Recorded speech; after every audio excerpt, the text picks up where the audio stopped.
Your news for the state of Tennessee in about 10 minutes. Tennessee in 10 starts now.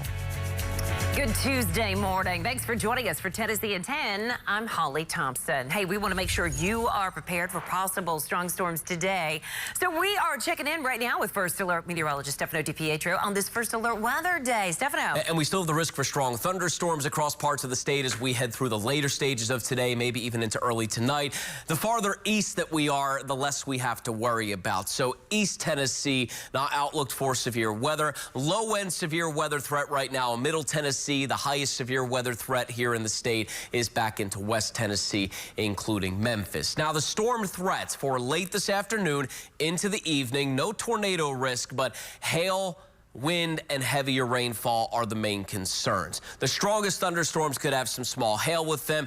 Any storm, though, is going to have heavier rainfall, whether it's strong or not. I mean, just step outside. It's very humid. There's a lot of moisture in the atmosphere. You look at futurecasts, and there's those storms by the afternoon in far west Tennessee. So that's the area where we've had a lot of daytime heating, and those storms could have more muscle to them. But a couple of strong thunderstorms try to sneak into Middle Tennessee as well. And then as we lose daytime heating, we lose all of that activity heading into tonight. But more moisture's building in from the south starting tomorrow morning, so a wet start for many of us in West Tennessee. Then scattered showers and thunderstorms will continue through the afternoon on Wednesday with no additional severe weather threat, but you'll want to keep the umbrella handy. Remember, it stays wet off and on rounds of rainfall through the rest of the week and even into the upcoming holiday weekend.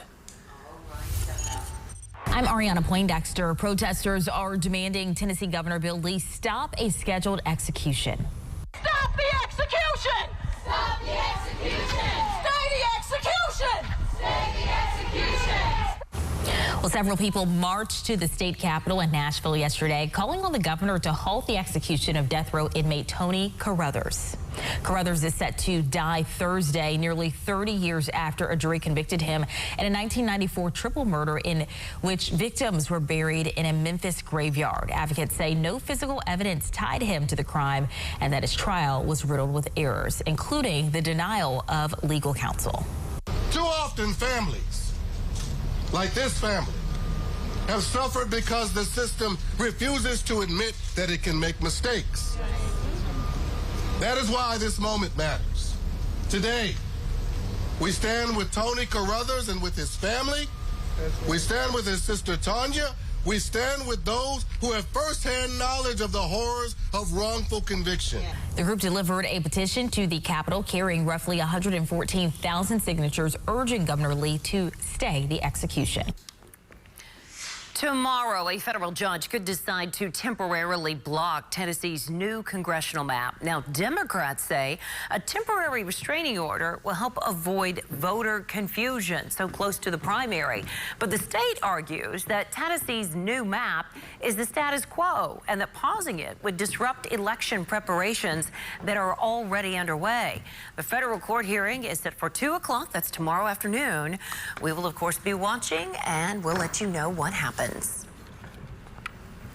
In Knox County now, 3 law enforcement officials turned themselves in after the TBI indicted them on theft charges. So they were among 11 current and former employees of the Knox County Sheriff's Office. These are the mugshots of all the accused. It involves several members of the KCSO Narcotics Unit and Special Investigations Unit. The FBI found multiple people were using a Narcotics Unit credit card to buy items for personal use. The indictment says former narcotics chief David Henderson built a gazebo for John Hopkins' home using KCSO resources. Former Knox County Sheriff J.J. Jones and Assistant Chief David Amburn are listed as co-conspirators. The alleged purchases were made between 2010 and 2018 and totaled well over $300,000. This morning, crews are working to clean up the mess after a train derailed. This is out in Giles County. Two trains collided around 7:30 last night. It was just off Highway 64. It's about an hour away from Nashville. We know there are some homes near where that train derailed. Thankfully, no one was hurt in this. We know officials say there's no threat to the public, but the sheriff's office says Old Highway 64 and Tight Bark Hollow Road are both closed while crews continue to work the scene there. Officials say there are multiple train cars in the creek. CSX says 6 train cars derailed after a CSX train ran into the back of another CSX train. Emergency management saying 2 of those cars were carrying small plastic pellets, which is the same material used to make plastic bottles. Hazmat crews are working to clean it all up to limit the impact on marine life. We know the emergency management director is saying once that is complete, State Environment Department is going to be coming out to inspect the creek and make sure that everything is safe. For context, this is not the first train derailment that we've seen in the mid-state and southern Kentucky. You may remember back in January, 4 train cars carrying ethanol derailed. Now, this is in Wartrace. Thankfully, there was no leak. People did have to evacuate, though, while crews cleaned up the mess. In Todd County, Kentucky, just before New Year's Eve, a train derailed, and that shut down a road for days after 31 cars carrying molten sulfur there derailed. We know hazmat crews brought loads of dirt to cover the damaged train cars and create a dam to try and block the spilled chemical from spreading further. As summer activities ramp up, so do emergency room visits. From car crashes to water accidents and traumatic brain injuries, trauma teams often see a sharp rise in serious injuries this time of year. Regional 1 trauma surgeon Dina Filiberto joined the digital desk to talk about the trends emergency rooms see every summer. The trauma season really is basically when the weather gets warmer and there's usually more activity outside. The overall trauma volume can increase in our hospital. There's more penetrating injuries like shootings. There's more car accidents or pedestrians that are injured by vehicles or ATV accidents. And there's just a general overall increase in all types of injuries that we see at the trauma center.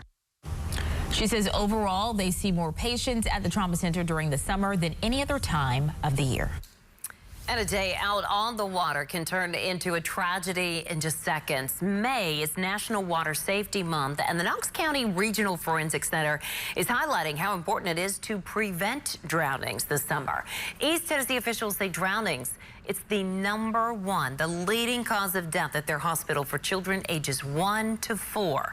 There were 20 cases of drownings between 2019 and 2025. According to the CDC, there are more than 4,000 unintentional drownings every year, mostly in swimming pools. The most important tip officials can give, they say, is for parents to never let their guard down. Officials also noted that wearing a life jacket can be critical to prevent drownings. New information coming in. The Higher Education Commission approved 6 new programs at Tennessee universities, but they come with tuition adjustments. We know a list of the approved academic programs. They can be seen on your screen. We know new programs are coming to the University of Tennessee, Knoxville, East Tennessee State University, Middle Tennessee State University, and Tennessee Technology University. We know Tennessee Tech. Academic fees in all these programs will see a 4.5% increase. That's for the 2026-27 academic year. The Murfreesboro Airport is preparing for a major addition that'll be key to its growth. It's building an air traffic control tower. The tower is in the beginning stage of that design phase. We know Airport Director Chad Gerke says with a new proposal exploring the idea of expanding Nashville's airspace, this new air traffic control tower will help with enhancing safety for pilots coming in and out of this portion of the mid-state. You're really talking about a system, and to be able to bring in pilots into the Nashville area, Metro Nashville area, and come in through that airspace to come into Nashville, into Murfreesboro, a control tower will assist in enhancing safety, creating a less stressful situation for those pilots. So that's a major portion of our proposal to the FAA is what's happening in Nashville and around us. The FAA will arrive in Murfreesboro in 2 weeks to determine where that tower will be built and just how tall it will be. That will determine the cost of the build. The air traffic control tower is expected to be operational coming up in the year 2028 or 2029. Well, about 950,000 Tennesseans are expected to travel for the big Memorial Day holiday weekend. If you plan to hit the road, you will not have to worry about road construction slowing you down. We know starting Friday at noon, TDOT will suspend all construction-related lane closures on interstates and state roads. This will last until 6 o'clock Tuesday morning.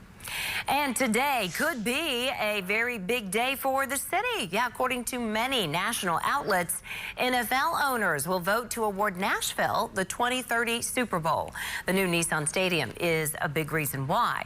We will be all over the presumed announcement. We'll have it for you, of course, whatever happens. All right, thanks for watching. Enjoy your Tuesday, everybody.